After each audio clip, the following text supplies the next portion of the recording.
Well, today we're here.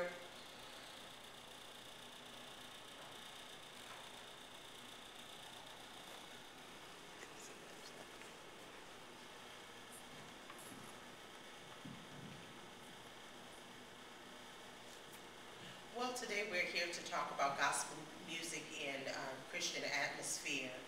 And a lot of times we try to figure out where gospel music first originated from, and we can get with the beat of it and we really enjoy it, but sometimes we don't know the actual background of how it even originated. Well, Thomas A. Dorsey, just to give you a little backdrop, who is known to many of us as the father of gospel music, he was the first person to bring gospel music to the scene. He was a great musician, and he wrote a lot of the songs that we hear today. Some of those songs, as Precious Lord, is one of the songs that he would sing. And that's how gospel music began to come on the scene.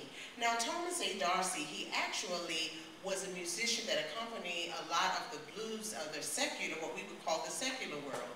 And during that time, a lot of the more of the conservative would say, well, why is he taking that type of music and putting gospel words to it? And they begin to call it devil's music. But Thomas A. Dorsey, he was a go-getter. He didn't let anything stop him.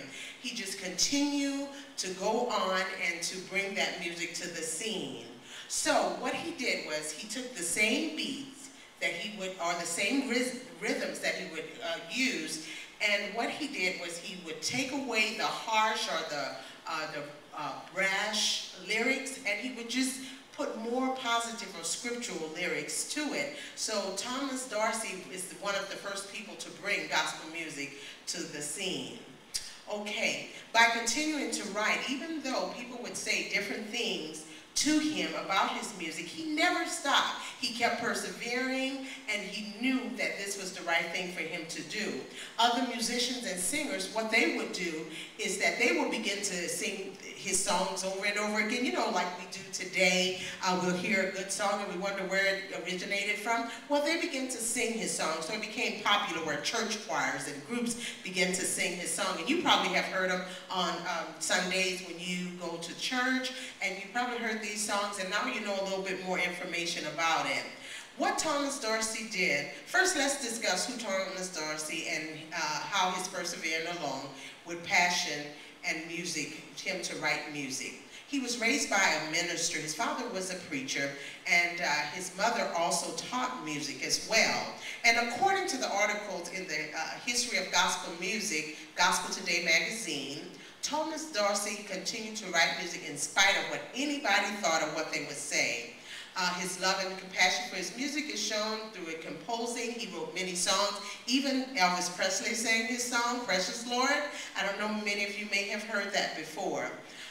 This was written, he wrote Precious Lord out of grief. His wife had passed away in childbirth, giving birth. And so, but he continued to write that particular song. And if you really know the lyrics to that song, it really shows his grief and his hurt during that time. Since we understand Mr. Dorsey's love for music, let me show you how music transcends throughout the world. Thomas A. Dorsey music was sung and patronized, as I told you earlier, by other singers. Some of the great singers, Mahalia Jackson was one. But what he would do, he took 500 copies and he began to send it to different churches and different music staffs and just asked them to sing his songs. And before you knew it, everybody began to sing his song. Pioneers patronized his music, and it actually became a part of the church. You probably have heard many of the songs, as I said before, but now you have a deeper understanding of who Thomas A. Dorsey really is. Modern technology have also made his songs available to us. They're in hymnals. You can actually view it on television. You can purchase it on LimeWire. There are different avenues on the computer. You can hear still today how those songs never wear out, and it's simply because Thomas A. Dorsey, he stayed focused and he realized that bringing gospel music to the scene was something of great value.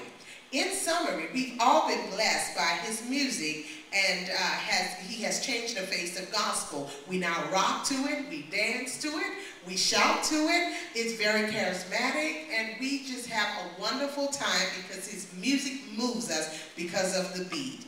Thomas A. Dorsey.